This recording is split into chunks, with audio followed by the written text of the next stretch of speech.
रावण के 10 सिर 20 भुजाएं थीं। वह बहुत ही प्रचंड शूरवीर था। अरिमर्दन जो राजा का छोटा भाई था, वह बल का धाम कुंभकर्ण हुआ। उसका मंत्री धर्मरुचि रावण का सौतेला छोटा भाई विभीषण हुआ। और जो राजा के पुत्र और सेवक थे, वो सभी बड़े भयानक राक्षस हुए। ये सब अनेकों जाति के मनमाना रूप धारण करने वाले दुष्ट, कुटिल, विवेक रहित, निर्दयी, हिंसक, पापी और संसार भर को दुख देने वाले हुए, जिसका वर्णन नहीं किया जा सकता।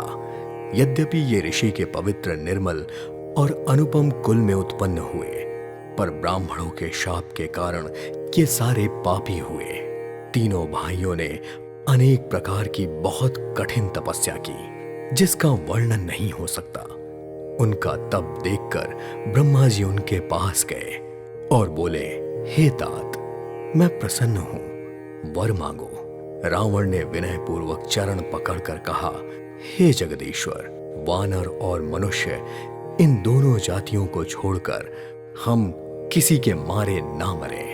कृपया आप मुझे यह वर दीजिए। शिव जी कहते हैं कि मैंने और ब्रह्मा ने मिलकर उसे वर दिया कि ऐसा ही हो।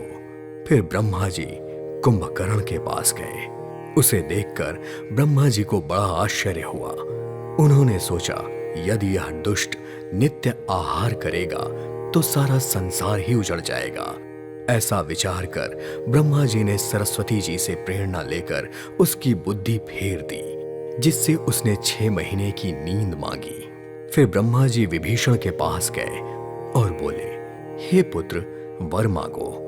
उसने भगवान के चरण कमलों में निर्मल, निष्काम और अनन्य प्रेम मांगा।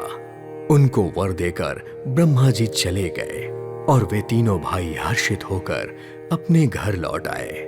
मैं दानव की मंदोदरी नाम की कन्या परम सुंदरी और स्त्रियों में शिरोमणि थी। मैंने उसे लाकर रावण को दिया, क्योंकि उसने जान लिया था कि यह राक्षसों का राजा होगा।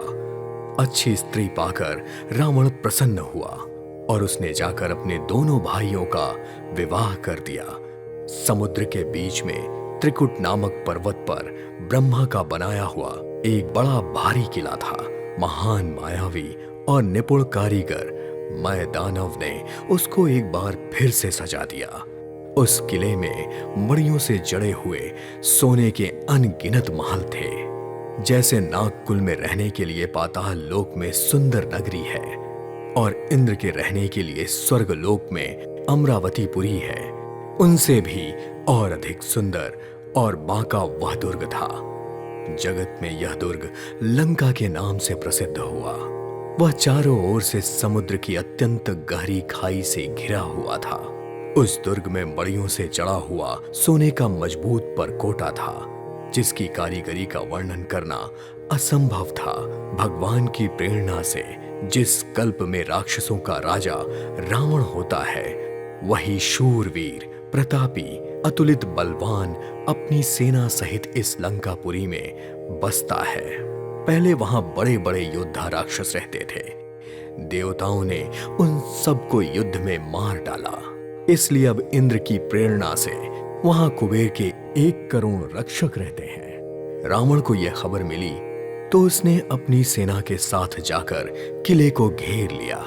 रावण के विकट योद्धा और उसकी बड़ी सेना को देखकर यक्ष भयभीत हो गए और अपने प्राण बचाकर भाग गए। और फिर रावण ने घूमते हुए सारा नगर देखा। महल की सुंदरता देखकर रावण की अपनी नगरी बसाने की स्थान संबंधी चिंता मिट गई और उसने पुरी को स्वाभाविक रूप से सुंदर और बाहर वालों के लिए दुर्गम मानकर उसे अपनी राजधानी बनाया। योग्यता के अनुसार घरों को बांटकर रावण ने प्रजा के सारे राक्षसों को सुखी कर दिया। और फिर एक बार कुबेर पर उसने चढ़ाई कर दी और उससे पुष्पक विमान को जीतकर ले आया। और एक बार उसने कैलाश पर्वत को उठा लिया और अपनी भुजाओं के अपार बल को देखकर वह बहुत प्रसन्न हुआ और फिर वहां से चला आया।